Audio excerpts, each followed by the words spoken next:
Berdoa mulai. Untuk pertemuan hari ini kita akan membahas tentang siklus air. Sesuai dengan muatan IPA kelas 5, tema 8, subtema 1. Sebelum itu, mari kita ketahui apa fungsi air sebagai sumber daya.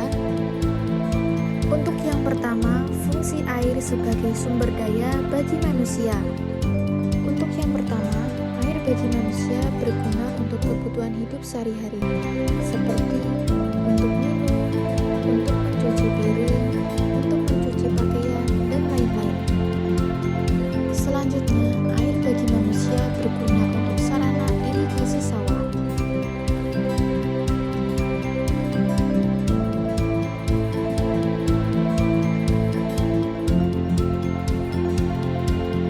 Untuk selanjutnya, air bagi manusia sebagai sarana transportasi, seperti misalnya di pelabuhan, kapal berguna untuk mengangkut barang dan mengangkut manusia untuk mengantarkan dari pulau ke pulau.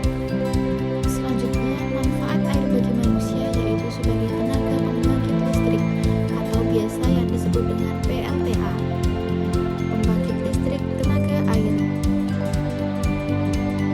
Selain itu, air bagi manusia juga bermanfaat untuk membantu pemadam kebakaran dalam memadamkan api.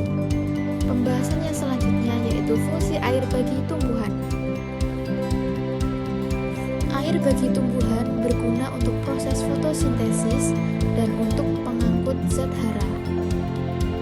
Selanjutnya, air bagi tumbuhan yaitu berguna sebagai tempat hidup bagi tumbuhan air dan juga membantu pergerakan tumbuhan.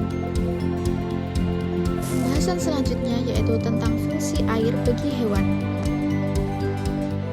Air bagi hewan memiliki beberapa manfaat, di antaranya yaitu yang pertama, untuk kebutuhan hidup hewan, yang kedua, berguna untuk membersihkan tubuh, yang ketiga, sebagai tempat hidup hewan, yang terakhir yaitu pembantu untuk produksi susu pada hewan. Pembahasan yang selanjutnya yaitu tentang siklus air atau hidrologi. Sebelum itu, mari kita ketahui apa itu siklus air. Siklus hidrologi atau siklus air adalah rangkaian atau tahapan yang dilalui oleh air dari bumi ke atmosfer dan kembali lagi ke bumi. Siklus air tidak pernah berhenti dari atmosfer melalui kondensasi, presipitasi, evaporasi, dan transipitasi. Mari kita perhatikan ilustrasi siklus air sebagai berikut. Siklus air melalui 4 tahap. Pertama yaitu evaporasi, yaitu proses air yang ada di laut, rawa, sungai, dan yang lainnya menguap karena adanya pemanasan dari sinar matahari. Air kemudian diubah menjadi uap air atau gas sehingga bisa naik ke atmosfer. Yang kedua yaitu transpirasi atau biasa yang disebut penguapan. Penguapan ini terjadi pada jaringan makhluk hidup, misalnya yaitu tumbuh-tumbuhan. Tahap yang ketiga yaitu kondensasi, yaitu proses berubahnya uap air di atmosfer menjadi partikel es yang sangat kecil di suhu rendah. Partikel es tersebut saling mendekat satu sama lain sehingga akan menggumpal sebagai awan. Tahap yang terakhir yaitu presipitasi. Presipitasi adalah ketika terlalu banyak air yang terkondensasi, kumpulan air di awan akan menjadi besar dan berat untuk menahan di udara sehingga jatuh sebagai hujan, salju, atau hujan es. Air yang jatuh ke bumi akan mengalami infiltrasi.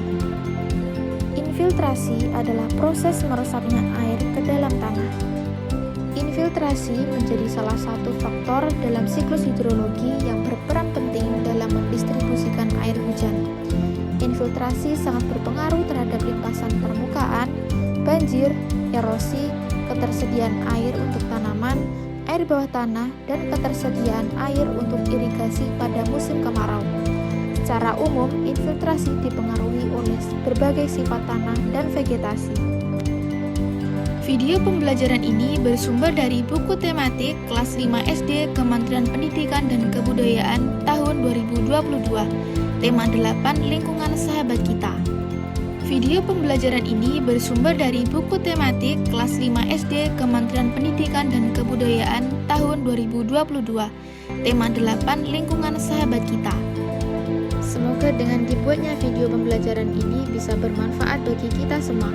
Sampai jumpa lagi teman-teman. Wassalamualaikum warahmatullahi wabarakatuh.